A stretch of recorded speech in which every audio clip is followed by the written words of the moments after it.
Enfin, je ne sais pas pour nous, mais surtout les enfants, ils attendent le plus. Hein? Pourquoi vous attendez Noël, les enfants? Pour les cadeaux. Pour les cadeaux. Les enfants attendent Noël pour les cadeaux. Ce soir, j'aimerais partager avec vous un passage où il y a eu des cadeaux. Est-ce que vous êtes d'accord? Oui? C'est toujours plaisant, les cadeaux. Nous allons voir quelques beaux cadeaux qui ont été offerts à un petit enfant un soir de Noël. Et ce récit se trouve dans l'Évangile selon Matthieu, chapitre 2, au verset 11. Matthieu 2, 11.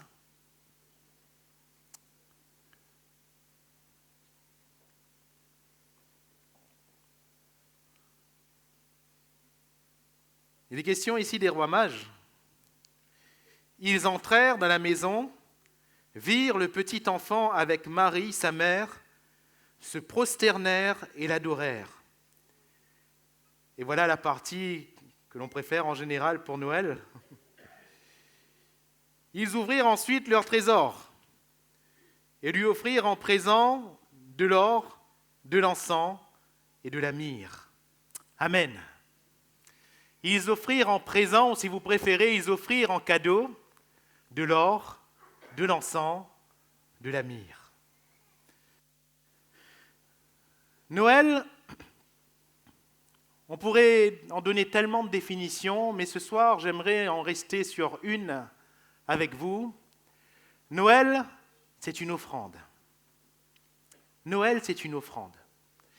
Comme l'a si bien rappelé notre frère le pasteur Michael Bottès lundi soir à l'occasion de la soirée des jeunes, Noël ne trouve pas sa signification dans le 25 décembre. Ça, c'est une date choisie arbitrairement. Ce n'est pas ce soir-là que l'enfant Jésus est né. Noël ne trouve pas sa signification dans tous les décors, tous les objets traditionnels. Noël ne trouve pas sa signification dans un sapin. Il n'y a aucun problème à avoir un sapin, mais Noël n'est pas là-dedans. Noël ne se trouve pas non plus dans quelques guirlandes ou quelques boules. Noël ne se trouve pas dans une belle décoration de maison, que c'est mieux quand même quand c'est joliment décoré que pas. Hein. Noël n'est pas non plus dans les cadeaux qu'on pourrait donner ou qu'on pourrait avoir. C'est quoi l'offrande de Noël? Noël signifie littéralement nativité. Et il s'agit ici de la naissance de Jésus-Christ. Jésus-Christ, le Fils de Dieu. Conformément à ce qu'avaient annoncé les prophètes, un sauveur nous est né, le Fils nous est donné. Alléluia. Le Fils nous est donné. Une offrande. Une offrande. Si vous préférez, Noël, c'est le Fils qui nous a été offert. C'est le Fils qui nous a été donné. Et c'est le plus beau cadeau qu'on puisse avoir. Dieu a donné son Fils.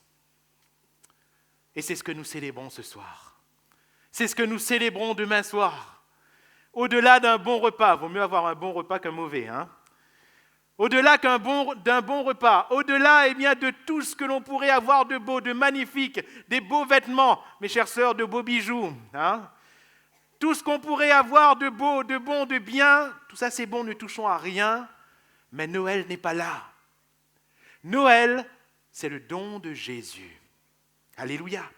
Noël, c'est une offrande, car Dieu a tant aimé le monde qu'il a donné son Fils unique, afin que quiconque croit en lui ne périsse point, mais qu'il ait la vie éternelle. Et j'aimerais dire ce soir, j'aimerais vous dire, nous dire à tous, humblement, que si nous ne recevons pas le cadeau de Dieu, nous ne connaissons pas Noël. Nous ne pouvons pas apprécier Noël.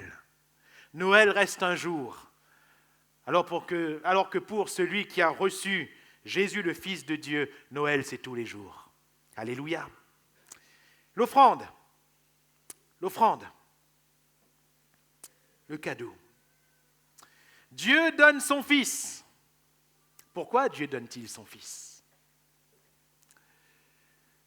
Dieu donne son Fils pour le salut de l'humanité, afin que vous et moi, nous soyons sauvés, et qu'en étant sauvés, nous soyons réconciliés avec Dieu.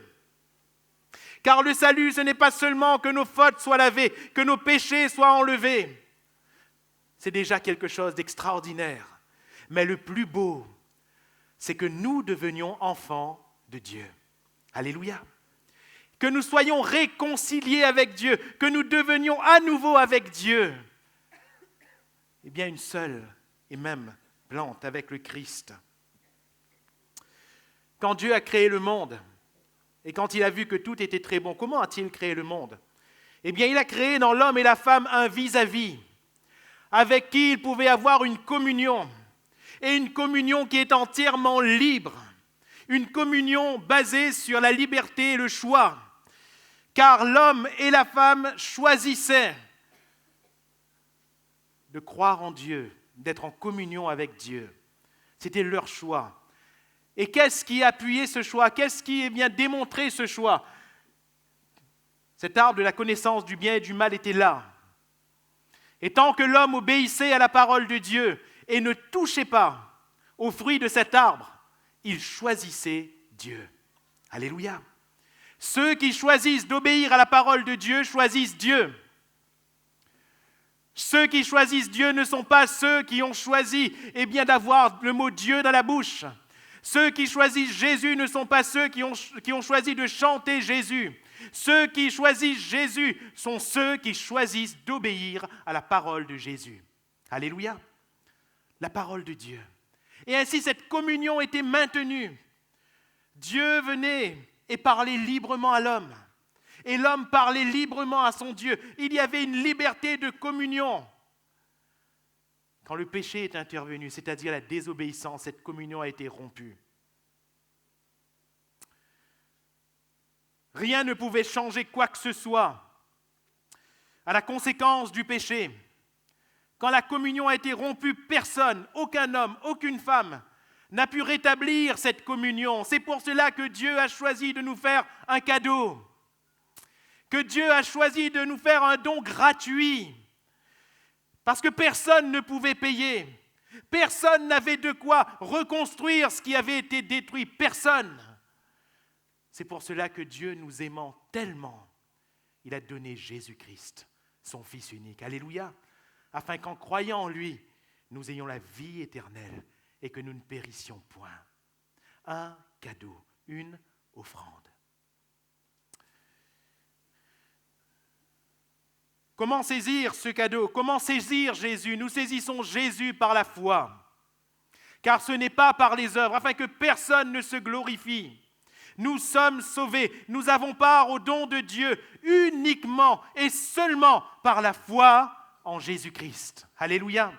De sorte que si quelqu'un croit ce soir, alors on peut vivre Noël. Noël est réel. Cette nativité prend du sens. Jésus venant sur terre est une réalité dans notre vie, car Jésus lui-même vient dans nos cœurs. Alléluia. Et à partir de là, nous sommes changés et nous vivons le cadeau de Dieu. Mais mes frères et mes sœurs et chers amis, au travers de cette offrande que Dieu a faite lui-même, pour chacun de nous, il nous apprend également comment vivre Noël. Car recevoir Jésus n'est qu'un point de départ. Comment vivons-nous Noël? Est-ce que, seulement croire en Jésus au début, c'est suffisant? Est-ce que seulement inviter Jésus à venir dans notre vie et dans notre cœur, c'est suffisant? Non. Nous aussi, nous devons vivre l'offrande. Nous aussi, nous devons vivre l'offrande. Vivre Noël, c'est vivre envers Dieu ce que Dieu a vécu envers nous. Alléluia. Et j'aimerais attirer votre attention ce soir sur la manière dont Dieu a offert.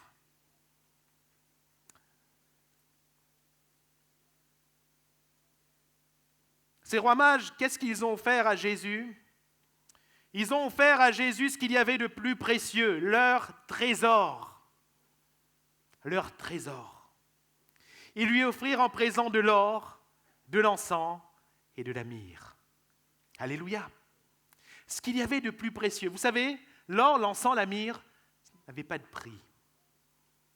C'était tellement précieux. Des présents de rois, tellement précieux. Ça n'avait pas de prix. Ces rois mages, on ne sait pas d'où ils sortent, on ne connaît pas leurs pratiques, on ne connaît pas leur foi exactement. Ils ne sont pas d'Israël, ils viennent d'ailleurs, de très loin. Ils arrivent, et c'est quoi leur foi? Leur foi, c'est une offrande. L'offrande de quoi? Premièrement, de ce qui est le plus précieux. Noël, mon frère, ma sœur, cher ami, c'est quand nous offrons à Dieu ce que nous avons de plus précieux. Alléluia. Offrir à Dieu mon précieux. Mon précieux. Ce que je chéris le plus. Un jour, un homme était avec ce qu'il chérissait le plus. Vous savez, ce n'était pas n'importe quoi, ce n'était pas n'importe qui, c'était son fils, son unique. Et Abraham était tellement heureux d'avoir Isaac, c'était son fils. Il ne pouvait pas avoir d'enfant, alors qu'il était âgé de presque 100 ans et sa femme de presque 90 ans. Dieu fait un miracle. Isaac, c'est le don de Dieu. Suite à ce miracle, Abraham donc se réjouit, il jouit de son fils, il jouit d'avoir cet enfant-là sous ses yeux. Cet enfant grandit, il éduque cet enfant, il enseigne cet enfant, il chérit cet enfant. Jusqu'au jour où Dieu lui dit, maintenant tu vas m'offrir ton fils. Souvent je dis heureusement que c'était Abraham, heureusement que ce n'était pas moi. Parce que je vous l'assure, je ne l'aurais pas fait. Je ne l'aurais pas fait. Mais rendez-vous compte, Abraham, il monte sur cette montagne. Avec son fils qui est déjà, s'il n'est pas adulte, il n'est pas loin. Hein. Ce n'est pas un petit gamin comme ça, non. C'est déjà un jeune homme dans la force de l'âge. Mais ce jeune homme obéit à son père. Hein. Peut-être qu'il est âgé, alors là, je n'ai plus l'âge en tête. Peut-être qu'il est âgé de 16, 17, 18, 19 ans, dans les parages. Mais il obéit à son père. Hein. Comme quoi, chers jeunes, hein, les ados, il n'y a pas d'âge pour obéir à ses parents. Hein. Et il obéit, et il suit. Et Abraham, il monte. Il a le couteau, il a la corde, il a le feu, il a tout ce qu'il faut. Et son fils lui demande, mais père, mon père, il y a tout ce qu'il faut, mais il manque une chose quand même. Il manque l'animal pour le sacrifice. Et Abraham, il donne une parole. Dieu se pourvoira lui-même. Ne t'inquiète pas, Dieu va pourvoir. Abraham n'est pas en train de cacher les choses à son enfant. Non, c'est une parole de foi qui vient du fond de son cœur. Il savait que Dieu qui lui avait donné son enfant ne pouvait pas le reprendre comme cela. Il croyait, nous dira beaucoup plus tard l'auteur de l'Épître aux Hébreux, qu'il allait retrouver son enfant. Alléluia. Comment il ne savait pas? Mais il y avait une telle foi en Dieu, une telle confiance en Dieu, que pour lui, lorsqu'il a cru en Dieu, c'était impossible qu'il perde. Alléluia. Impossible qu'il perde. Aussi le retrouva-t-il sous une forme de résurrection. Comment? Cet enfant est placé sur l'autel, exactement comme lorsqu'Abraham allait sacrifier un animal. C'est terrible de voir ce tableau, c'est terrible, c'est choquant. Mais c'est pourtant ce qui est arrivé. Est-ce qu'Abraham était un extrémiste? Non. Non. Il avait confiance que Dieu n'allait pas permettre qu'il perde son enfant, vous comprenez? Il avait confiance qu'en donnant à Dieu, il ne perdait pas, même si c'était ce qu'il avait de plus précieux. Et mes frères et mes sœurs, chers amis, en nous donnant Jésus, Dieu a donné ce qu'il avait de plus précieux. Alléluia. Il a donné son Fils unique. Et si pour Abraham, au dernier moment, lorsqu'il allait porter le couteau, Dieu lui a dit « Stop ! Maintenant, je sais que tu crois vraiment en moi. Maintenant, je sais que tu m'obéis vraiment. » Personne n'a dit stop pour Jésus-Christ, le Fils de Dieu. Il est vraiment mort à la croix. Et si cela semble anodin pour ceux qui périssent, mes frères et mes sœurs, chers amis, nous devons prendre conscience que Dieu, en donnant son Fils, il a donné ce qu'il avait de plus précieux. Alléluia. C'était terrible pour Dieu le Père. La Bible nous dit que, à ce moment-là, quand Jésus allait expirer sur la croix, le Père s'est détourné du Fils. Eux qui de toute éternité étaient un. À un moment donné, Jésus s'exclame « Élie, Élie, lama sabachthani » « Mon Père, pourquoi m'as-tu abandonné ?» Terrible. Qu'est-ce qui se passe sur cette croix? Dieu nous donne ce qu'il a de plus précieux. Alléluia. Voilà Noël. Jésus est vraiment mort. Sa mort est constatée. Jésus est allé dans le séjour des morts. Pour vous, pour moi. Et c'est là Noël. Noël, ce n'est pas seulement l'enfant qui est dans la crèche. Car l'enfant dans la crèche n'a pas de signification si nous ne voyons pas le Fils de Dieu mort à la croix. C'est pour mourir à la croix que Jésus est venu. Pour donner sa vie en rançon pour nos péchés. Alléluia. Et Dieu donne ce qu'il a de plus précieux. Mon frère, ma sœur, cher ami, est-ce que tu veux offrir à Dieu ce que tu as de plus précieux? Est-ce que tu veux mettre entre les mains du Seigneur ce qui t'est précieux? Il y a des choses que nous gardons pour nous. Il y a des choses que nous voulons avoir pour nous-mêmes. Il y a bien des domaines pour lesquels nous vivons pour nous-mêmes, dans lesquels nous vivons pour nous-mêmes. Il y a de ceux qui confessent le nom du Seigneur, mais qui, par exemple, dans le domaine du travail, usent de toute forme d'escroquerie. Ton travail n'est pas entre les mains du Seigneur. En tant que chrétien, mes frères et mes sœurs, même le domaine professionnel doit être entre les mains du Seigneur. Alléluia. Je connais des chrétiens qui, à cause du nom du Seigneur, ont préféré abandonner leur poste parce que leur travail allait leur faire renier leur foi. Je ne dis pas qu'il faut abandonner votre poste ce soir, pas du tout. Mais si ton travail est précieux pour toi, est-il plus précieux que le Seigneur? Il y a eu un jeune homme qui est venu vers Jésus. Lui aussi, il avait son précieux. C'était ses biens. C'était ses richesses. C'était tout l'argent, tous les biens, tout le confort dont il jouissait. Quand il est venu vers Jésus, il voulait avoir la vie éternelle en gardant son précieux. Jésus lui a dit, il te manque une chose. Va vends ce que tu as. Prends la recette, donne aux pauvres. Ensuite, viens et suis-moi. Mais je n'aurai plus rien, Seigneur. La foi d'Abraham, c'est quoi? Quand on donne à Dieu, on ne perd pas. Alléluia. Quand on donne à Dieu, on ne perd pas. On ne perd rien. Quand on donne à Dieu, on donne au royaume de Dieu. Alléluia. C'est la foi. C'est la foi. Et quand nous donnons avec foi. Ce jeune homme est reparti tout triste parce qu'il ne voulait pas se détacher de ses biens. Ce soir, comment voulons-nous repartir? Est-ce que nous voulons offrir à Dieu ce qui est précieux? Il y en a d'autres, c'est leur loisir. D'autres, ce sont leurs enfants. D'autres, ce sont leurs femmes, leurs maris. Je ne dis pas que ces choses ne doivent pas occuper des places importantes. Attention. Ne ressortez pas de ce lieu en disant « le pasteur nous a demandé de tout négliger ». C'est entièrement faux.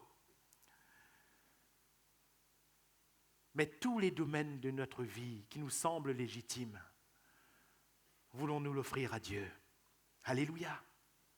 Rendez-vous compte à quel point nous sommes arrivés. Il y a beaucoup ce soir qui, dans ces domaines que je viens de citer, n'y arrivent plus.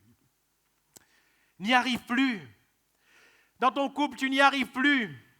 Avec tes enfants, tu n'y arrives plus. Dans ton travail, tu n'y arrives plus. Dans tes finances, tu n'y arrives plus. Tu sais pourquoi tu n'y arrives plus? Parce que tu n'as pas encore donné à Dieu. Tu n'as pas encore offert à Dieu. Offre à Dieu ta famille et tu vas voir comment elle sera bénie. Offre à Dieu ton travail. Offre à Dieu tes biens. Offre à Dieu. Donne à Dieu. Donne simplement à Dieu. Donne de tout ton cœur à Dieu. Et tu verras comment tu seras béni. Alléluia. Dieu, en offrant son Fils, offre ce qu'il a de plus précieux. Ces rois mages ont offert ce qu'ils avaient de plus précieux. Deuxièmement, ils ont offert également leur adoration, leur louange. Et Noël, c'est quand nous donnons à Dieu ce que nous avons de plus précieux. Noël, c'est quand nous offrons à Dieu notre adoration et notre louange. Pourquoi? Parce qu'au travers de son Fils, Dieu nous a tous glorifiés. Alléluia.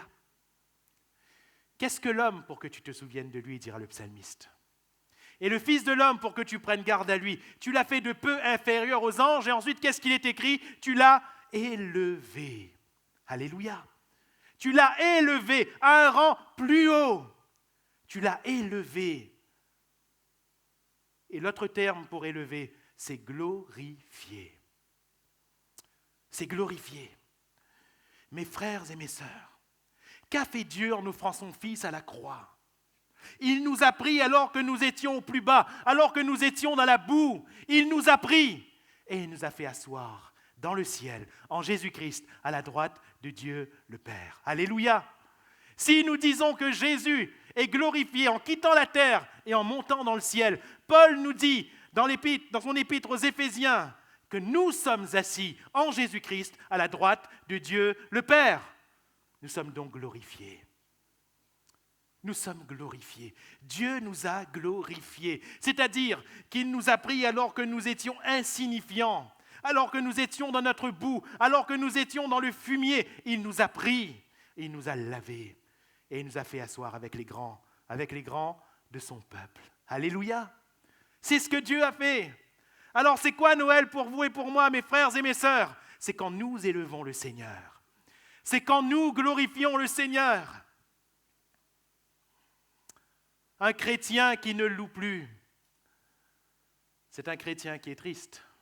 Et un chrétien qui est triste, allez-vous me dire, c'est un triste chrétien. Un chrétien qui ne loue plus, un chrétien qui n'adore plus, c'est parce qu'il y a une réalité qui manque. Et cette réalité est celle de l'adoration. Nous n'adorons pas quand tout va bien seulement. Nous adorons Dieu tous les jours, tout le temps. Alléluia. Nous louons le Seigneur. Presque, si on nous disait, vas-y, loue le Seigneur, il y aurait 10 000 paroles qui sortiraient à l'heure même de notre cœur. Pourquoi? Dieu a fait de nous des adorateurs en esprit et en vérité.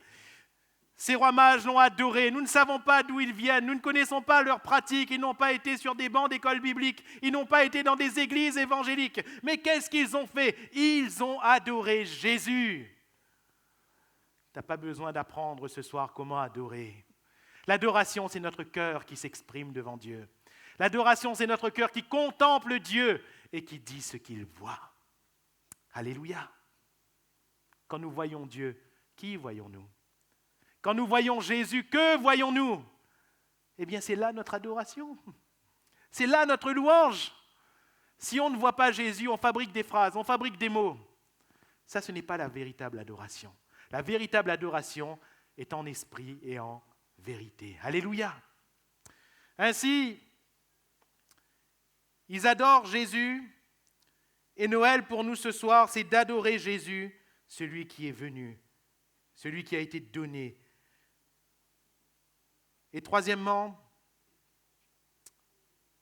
si Noël, c'est offrir ce qu'on a de plus précieux, c'est ce que Dieu a fait, c'est ce que nous devons faire. Si Noël, c'est offrir notre louange et notre adoration, c'est ce que Dieu a fait en nous glorifiant. Et c'est ce que nous devons faire en le glorifiant. Noël, c'est également et par-dessus tout l'offrande de notre vie. Jésus à la croix a donné sa vie. Et en donnant sa vie à la croix, c'est le Fils de Dieu qui donne sa vie. Ce n'est pas un homme, car la vie de l'homme n'est que mort, pardonnez-moi de le dire. Naturellement, nous sommes morts, et ce que nous appelons vie n'est qu'existence sur cette terre. Un objet existe, un animal existe, nous existons. Qu'avons-nous de plus ?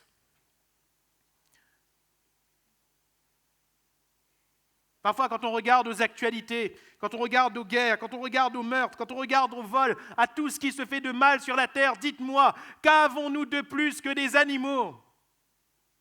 Pas grand-chose. Je parle sur un plan naturel. Pas grand-chose. Souvent, aucune évidence ne nous différencie. Il faut vraiment se rappeler que Dieu nous a donné un esprit pour nous différencier.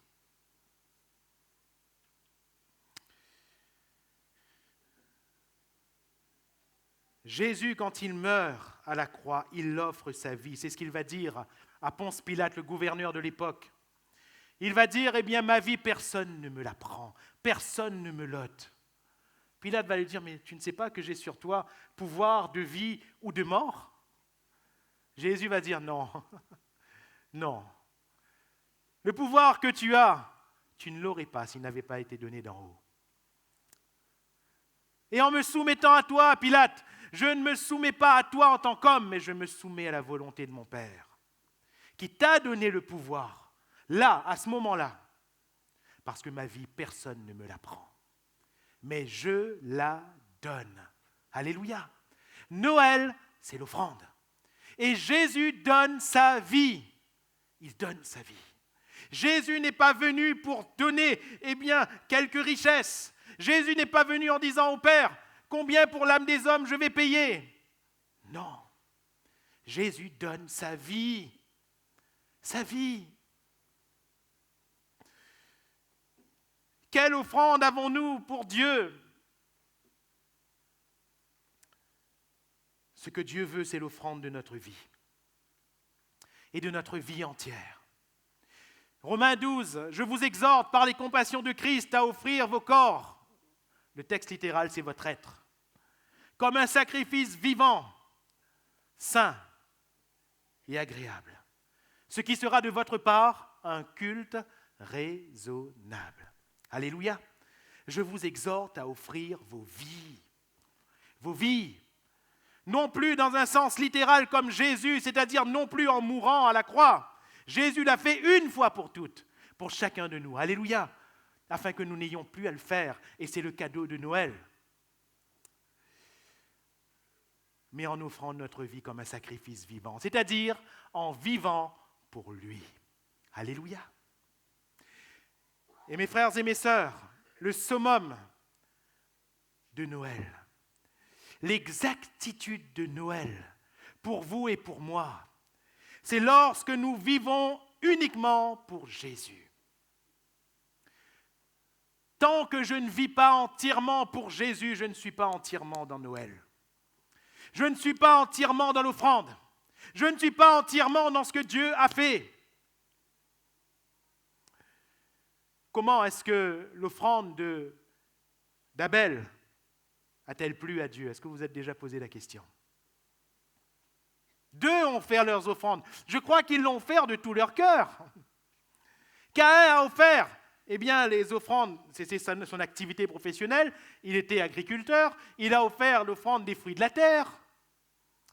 Abel, lui, il n'a pas offert les fruits de la terre. Lui, son activité professionnelle était autre. Il était berger. Pourquoi a-t-il choisi cette activité-là ? Il va offrir à Dieu un agneau. Un agneau. Sans tache. Sans défaut. Le premier-né, un agneau, il l'offre à Dieu. Nous qui avons lu ensuite toute la Bible, nous savons pourquoi c'était agréable. Parce que, c'était une préfiguration du sacrifice qui allait venir. Jésus est l'agneau de Dieu. Mais comment est-ce qu'il a fait pour être agréable ? C'est très simple à comprendre, chers amis. Il a offert comme Dieu a offert. Dans le jardin d'Éden, lorsque l'homme a péché, qu'est-ce que Dieu a fait? Dieu va prendre un animal. Et en prenant cet animal, il va immoler cet animal. Il va en prendre la peau. Et il va recouvrir la honte, la nudité d'Adam et Ève, de l'homme et de la femme à ce moment-là. Qu'est-ce que Dieu a fait? Dieu prend un animal et il l'immole. Abel va refaire exactement ce que Dieu a fait. Il offre comme Dieu a offert. Alléluia.